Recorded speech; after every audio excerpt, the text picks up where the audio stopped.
It's not a problem because it's not Man United, but it's the Man United now. That's what I want. It is now a problem. No, that's what I want. Manchester United and Aston Villa, they are not the same team. That's the problem. You cannot compare. For example, nobody expects a coach to go to West Ham and win the league. It's not. If it happens, Simple. it's a miracle. It's a miracle. But if you go to Manchester United, everybody will expect you to do well. Now let's get it started. Let's get it started. Play ball! It was a goalless draw at the Villa Park. Aston Villa and Manchester United played at a 0-0 draw. It was relatively a boring game. Now, that game ended 0-0 and Ten Hag started two defenders. Manchester United have been hoping that they ship out. They started Evans and Maguire, and they had the Leeds and the Butcher on the bench. I don't know the reason why he did that, but he was talking about before the game, he was talking about rotation. He needs to keep the players fresh, but that game ended 0-0. It was a boring game, few chances here and there. Aston Villa didn't actually create much chances. Again, Manchester United didn't create much chances. There was no chances for Holte End. Almost for 70 minutes that he played, Zeski entered. There were no clear chances for him. What is wrong with Manchester United? What is wrong with Ten Hag? What are they building, Nonso? I like when you talk about Man United, you're always focused. I'm focused because I want to see what they are building. How can you play a whole 90 minutes and you have how many few chances created? See, it's an Aston Villa game. Before this game, we're saying it. Aston Villa is going to win. Look at the Aston Villa that won against Bayern Munich. Everybody just sing. Everybody forgets. At 10, I say, when I don't use man, you get hope. They get hope. We saw Ten Hag play possession-based football in this game. Though they lost possession in some areas, but they held on to the bulk of the ball.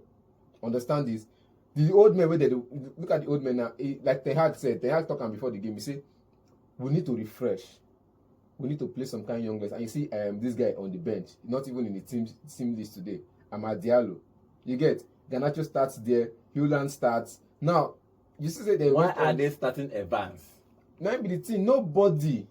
You understand? These players, I think last week there was this hamstring on what's it called, Emi Martinez. Him in the whole leg somehow. To recover from back injury they had.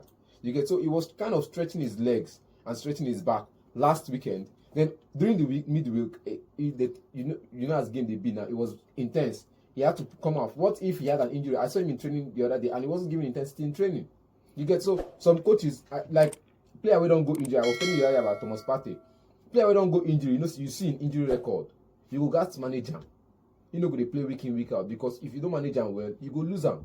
And once you lose him, you lose the best player on your side. I keep saying this is the only credible defender for Man United so far, centre half. So I think he's trying to manage his injury. Okay. For this season. Okay, John. What do you think that is the best defensive pairing for Manchester United? Because I think Ten Hag is getting confused who he starts on this defense. If you look at Arsenal, they are stable. If you look at Liverpool, they are stable. This thing can change by injuries, but once everybody is fit, everybody knows who starts. If you look at Manchester City, they are stable. If everybody fit, we know who starts. But Ten Hag, I think, do you think that him keep changing this defensive line or changing his team in generally? Do you think that he is getting it right? For me, I think Erik Ten Hag is a tinkerer, and when you have a tinkerer as a manager, he's always going to be tinkering, working within the team, changing something. Even when nothing spoil, he go see they find waiting no spoil inside the team. For me, good question you asked right there. The best centre half pairing for Manchester United, you may not like it, I really don't care, is De Ligt and the Butcher. Simple and short. Play me De Ligt, play me the Butcher. If the Butcher is not available, play me Harry Maguire in his stead. Until Euro comes back and benches the Butcher, this is the two pairing for me at that center. And then you play a Dalot on the left flank. But if they are not having a conversation about signing a left fullback this January, I'll believe it, because it shows that they want to continue putting their fans in the turmoil that they are in. And then secondly, for the team going forward, I wonder how Erik Ten Hag started this game with Eriksen playing behind Bruno and playing alongside Kobe Mainoo. For me, that's a no-no. I want to ask. He bought Ugati as the defensive midfielder. Yes. He's not starting him. Even this game, he didn't start any defensive midfielder. Do you think that him starting Kobe and Eriksen was the right move, even though I think he's trying to attack. He's trying to change something in this team. What do you think he's trying to change? Like I said, they held much of the ball, and you didn't notice that part. They held much of the ball. What's they the were on productivity possession. of holding John, the ball? Are you holding the ball just to hold the ball, or you're holding the ball to create chances? You understand that when you play against an Aston Villa side that is also attacking, you hold on to the ball so you don't get hit on the break. And you see, Man United during this game did not lose ball in some areas. If they had defensive midfielders, there would have been Bruno running around and not having himself position. But look at it now. Bruno was giving that freedom to roam. You could see that in the game. And you could also notice, because I don't notice this person no play defensive midfielder. And as you said, the other team no play defensive midfielder too. Yes, both of them didn't play. The two teams no play defensive midfielder. Because wait, they don't say the game go end for midfield. Who hold ball pass, now you go create more chances. And who go create more chances, now you go get the goal. The position was actually 50-50. Clearly, none of them. Position was 50-50. Clearly, none of them created and got any of the chances. Aston Villa had only one shot on target. Yes, all the game. Man United had four. Bruno Fernandes hit a free kick that hits the woodwork. Now, look at it. When you have a team like this, I think Hewland also missed a chance because he played it straight at Martinez. You get? Aston Villa goalkeeper was top-notch because he made like 3 credible saves. 3 impossible, I will not say credible saves, 3 impossible saves in this game. And everybody are forgetting the fact that it's not every time you need a defensive midfielder. I said this before and I'm going to say it again. Ugarte is new in the Premier League. You can't keep starting him and he keeps making mistakes. He would demoralize himself. You get? It would give an error in his confidence. It will give a mark in his confidence and his ability to play, and everybody will start criticizing him. And the next target now, because Man United fans and England fans, they know how to do this very well. Once you're not English, the next target is, once you're not playing well and you're not English, you're the next target. And I think Cassie has been targeted because he's been off form. Now, for Erik Ten Hag to manage these expectations of the fan base, he has to know when to play certain players and where to play certain players. So he is trying, as a man, now he try please the fans, make them not crucify in players. And he try make sure say in players no come under the fire of the fans and even himself as the coach. But then I disagree. You can't have it either way. You either play the players you feel are going to get you the result, irrespective of what's going on in the media. Let the players focus on their game and play the game, and that's the way. Because if you keep changing your plan based on what the media and what people are saying about you, then at the end of the day, you're going to have an average result, which is what we are seeing here. For Manchester United coming to Villa Park, and for Aston Villa, the Aston Villa that beat Bayern Munich, that has been winning a couple of games this season, to switch their format now to, allow them more possession on the ball. Talking about Manchester United now, which means the attacking, the creating chances, the potential for goals in this match was there, but they were not converted. Okay, no, so let me ask you now. Man United has scored only 5 goals in 7 games. 5 goals in 7 games. They are 14th on the log with 8 points, with -3 goal difference. Do you see them? If you look your football eye, if you see them qualify top 4, because now they are 10 points off the leaders. Do you see them doing something? When do you see them picking up? Because it's obvious that they have not picked up. Let's assume that at some point they are going to pick up. If they pick up, do you see them going for at least qualifying for the top 4? But if you look at the team they are challenging now, Villa is there, Spurs are there, the 3 obvious guys, Liverpool, Manchester City, and Arsenal, top 3 probably. They have only 1 spot for them to qualify, and have a whole lot of people trying to get that top 4. Do you think that Ten Hag can pick up these guys and move with high pace for them to actually qualify the Champions League? I've said this before and I'll say it again. That question you asked me now, the answer is it's a marathon, not a sprint. The clear answer, no matter how you put it, it's a marathon, not a sprint. So that's my answer. Your marathon, not a sprint. So yes. Then, that's something. Just give us your own prediction. Do you think that in this marathon, in the marathon, nobody is stopping? Nobody is stopping. Everybody is running. That's what I'm saying. So nobody is stopping. So you can't even tell me that it's a marathon, not a sprint. Understand what it means that it's a marathon, not a sprint. It's a marathon, not a sprint, in the sense that you can't start from the first lap to talk about who is going to win the marathon, who is going to win the race. There are potentials in the race who are going to win it. What if those people fall off? Okay, I'm not even talking about them winning the league. No, I'm talking about winning the league now. They can't even win the league now. For you to get a result in a marathon, you need to finish in the top 10 in a marathon, because there are more than 100,000 people.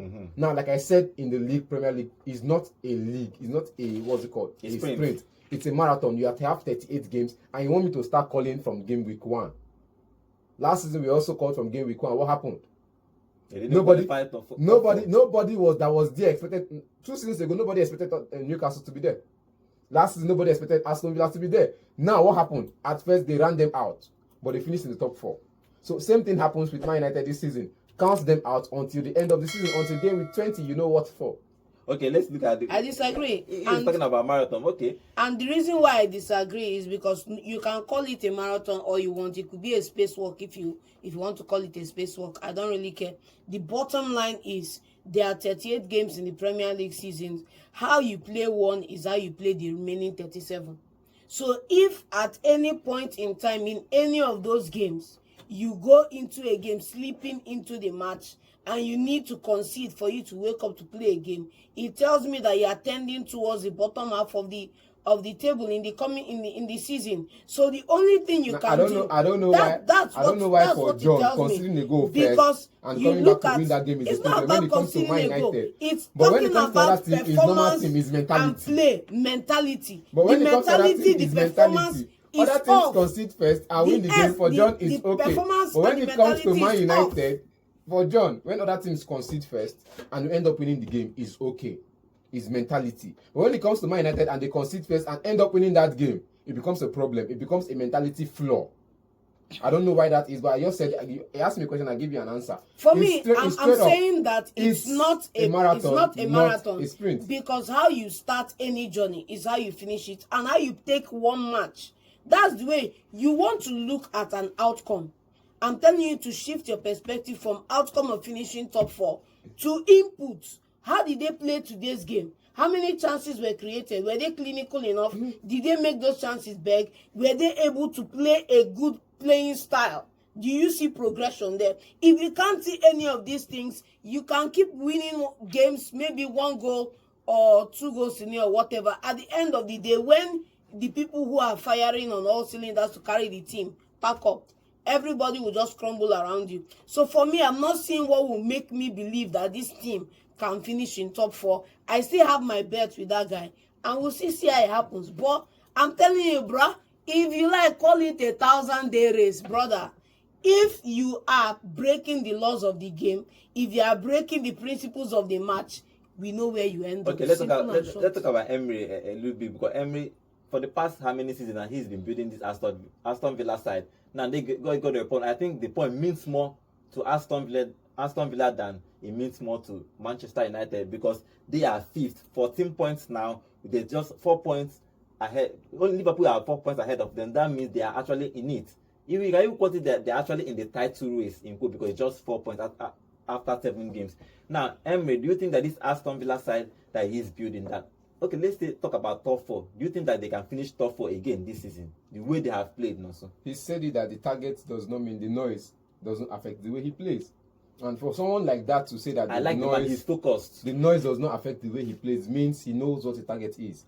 The only option is keep building your team, keep improving your side. Then you see if you can go on. He wasn't giving time at some clubs. You get? He wasn't giving time at Arsenal. So, but now he's giving time, and he's using that time to get players he needs. And the thing is, it's not about time. It's about time and support. Because the fan base supports him. The board supports him. Whenever he needs a player, they get it in for him. I think at some point they went out of their way to get one of the best defenders in the La Liga. Talking about Pau Torres. Now he's playing for Aston Villa. At some point, that same defender was being chased after by Arsenal and Man United and Liverpool. But what happens? He's playing for Aston Villa because of the mentality of the coach who went for him.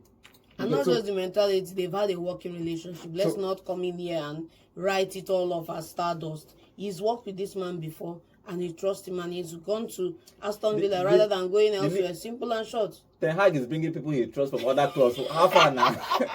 You see, for me, talking about. Sorry, I think someone, either you or him, was giving me statistics about him. A coach is bringing back his former player. Yes, I was the one giving it to you. He has brought in more. Yes, he has spent more money bringing in people he's worked with before. 7. You guys and at the end of the day, they are the people that are doing the do.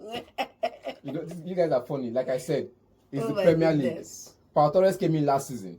We did nobody because it's Aston Villa. It won't rain. But we saw the errors that led to goal that Pau Torres did in his first 15 games. Not even the first 9. The first 15 games. But nobody's talking about it. I like how Nonso